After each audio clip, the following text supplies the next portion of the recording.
আপনি কি বাংলা সাহিত্য সম্পর্কে প্রাথমিক ধারণা পেতে যাচ্ছেন, কিন্তু বুঝতে পারছেন না কোত্থেকে শুরু করবেন? ইন্টারনেট ঘেটে ঘেটে কি আপনি পাগল হয়ে যাচ্ছেন? তবুও সব কিছু এলোমেলো লাগছে? তাহলে হুমায়ুন আজাদের লাল নীল দীপাবলি আপনাকে সুবর্ণ সুযোগ তৈরি করে দিবে। হ্যাঁ ভাই, চর্যাপদ থেকে গীতাঞ্জলি, বাংলা সাহিত্যের A to Z সম্পর্কে আপনি চমৎকার ধারণা পাবেন এই বই থেকে। তাই দেরি না করে আজই কিনে ফেলুন, পড়ে ফেলুন হুমায়ুন আজাদের লাল নীল দীপাবলি আর নিজের চাকরি ও ভর্তি পরীক্ষার কার্যকারিতা বৃদ্ধি করুন। দুঃখিত, ওটা আমার ঘাড়েরটা ছিল, বাদ দেন। আপনারা অনেকেই হয়তো আমার মতো ছাত্র অবস্থায় আছেন এবং আপনারা অনেকেই চর্যাপদ ও মঙ্গল কাব্যের শুধু নামে শুনেছেন, কিন্তু বাস্তবে এগুলো আসলে কি তা সম্পর্কে ধারণা কম। দেখেন, 950 খ্রিস্টাব্দ থেকে 1800 পর্যন্ত যে সকল সাহিত্য বাংলায় রচিত হয়েছে তার বেশিরভাগ সাহিত্যকেই কাব্যগ্রন্থ বলে। বর্তমান দিনের কবিতা উপন্যাসের সংমিশ্রণকেই তৎকালীন যুগের কাব্যগ্রন্থ বলা চলে। আপনার উপন্যাস 300 থেকে 400 পৃষ্ঠা ধরে লেখা হয়, কিন্তু কাব্যগ্রন্থ কবিতার মতো করে 300 থেকে 400 পৃষ্ঠা একটা কাহিনীকে বর্ণনা করে। মনে হয় বেশি বলে ফেললাম। বাংলা সাহিত্যকে মূলত 3 ভাগে ভাগ করা যায়: প্রাচীন যুগ, মধ্যযুগ, আধুনিক যুগ। আধুনিক যুগে আমরা বসবাস করছি। প্রাচীন যুগে চর্যাপদ রচিত হয়েছিল, যা নিয়ে একটা ছোট্ট ভিডিও রয়েছে। মধ্যযুগটা ইন্টারেস্টিং। এই যুগে মঙ্গল কাব্য রচিত হয়েছিল। অন্নদা মঙ্গল কাব্য, শিব মঙ্গল কাব্য, শীতলা মঙ্গল কাব্য, তারপরে চণ্ডী মঙ্গল কাব্য প্রভৃতি এর অন্তর্ভুক্ত। আপনারা নিশ্চয়ই অনেকে শূন্য ব্যান্ডের বেহুলা গানটি শুনেছেন। শুনেন নাই? অবশ্যই শুনবেন।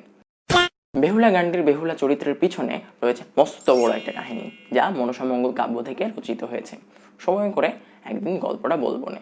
এই যুগে বিদ্যাপতি, আলাওল, আব্দুল হাকিম, চণ্ডীদাসের মতো সাহিত্যিকদের আগমন ঘটে, যাদের সম্পর্কে বিস্তারিত আপনারা বইটি পড়লেই জানতে পারবেন। তবে মধ্যযুগের শেষাংশে বাংলার লোকেদের নজরে আসে লোকসাহিত্যগুলো, যে সাহিত্যগুলো লেখা হতো সাধারণ মানুষের দুঃখ, কষ্ট, আনন্দ, বেদনা সংমিশ্রণে। ছড়া, প্রবাদ, গীতিকা, লোকসঙ্গীত, ধাঁধা, রূপকথা প্রভৃতি লোকসাহিত্যের অন্তর্ভুক্ত। ময়মনসিংহ গীতিকার নাম তো নিশ্চয়ই শুনেছেন।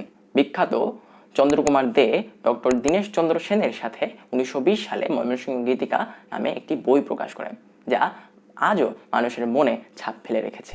মধ্যযুগের পর বাংলা সাহিত্যে নেমে আসে দ্বিতীয় অন্ধকার, অর্থাৎ এই যুগে তেমন কোনো সাহিত্য রচনা করা হয়নি তা না, হয়েছে, কিন্তু যা হয়েছে সব হযবরল। এর আগে প্রাচীন যুগের পর প্রায় 150 বছর বাংলায় কোনো সাহিত্য রচনা করা হয়নি। এ নিয়ে সাহিত্য বিশারদরা বেশ চিন্তিত। তবে আমার আপনার চিন্তার কোনো কারণ নেই।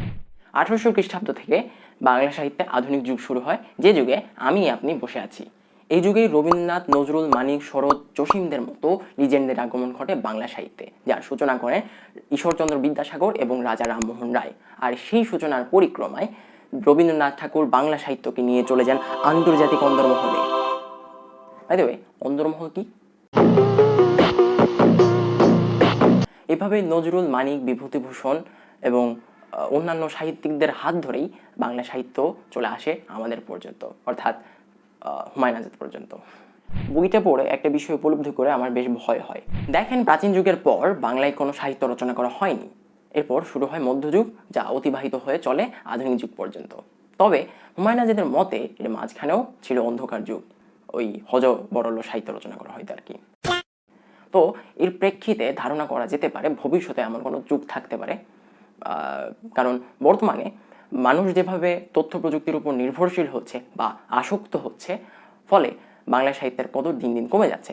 আর সাহিত্যের কদর দিন দিন কমতে থাকলে মানুষের বই পড়ার আগ্রহ কমতে থাকবে, ফলে মানুষের সৃজনশীলতার বিকাশ ঘটবে না। কিন্তু আমি জানি আপনারা বুদ্ধিমান মানুষ, আপনারা এটি কখনোই করবেন না এবং প্রচুর পরিমাণে বই পড়বেন। Thanks for watching. ভালো লাগলে রিয়েক্ট দিবেন, ভালো লাগলে লাইক দিবেন, কমেন্ট করবেন, ফলো করবেন অথবা সাবস্ক্রাইব করবেন।